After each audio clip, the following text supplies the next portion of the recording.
We'll guide you through how to remove table lines in WPS Office. If you find this helpful, don't forget to like and subscribe. People search for this tutorial because they want to remove table borders in WPS Office to create cleaner, more professional-looking documents. Many users work with reports, forms, or layouts where visible lines are unnecessary.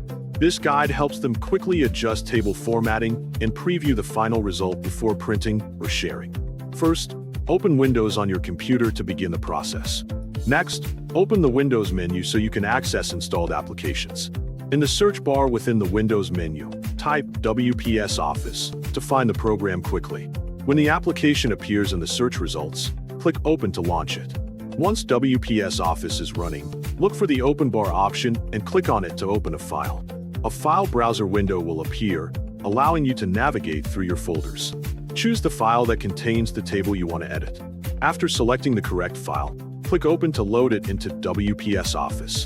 When the document is displayed, move your cursor and hover it over the table you want to modify. Carefully locate the small box at the upper left corner of the table, which allows you to select the entire table. Right-click on this small box to open a context menu with more options. From the list that appears, select Table Properties to access detailed table settings. Inside the Table Properties menu, find and select the option labeled Border and Shading to adjust the table's appearance. A new window will open with border customization settings.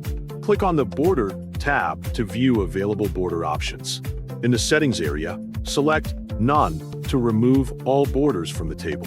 This action will make the table lines invisible in the document. After choosing this option, click OK to apply the changes and close the window. Next, go to the top menu of WPS Office where additional tools are available. Look for and click the Print Preview option to see how the document will appear when printed. This step helps you confirm that the table borders have been removed successfully and that the layout looks clean. If everything appears correct in the preview, you can proceed with printing or saving the document as needed.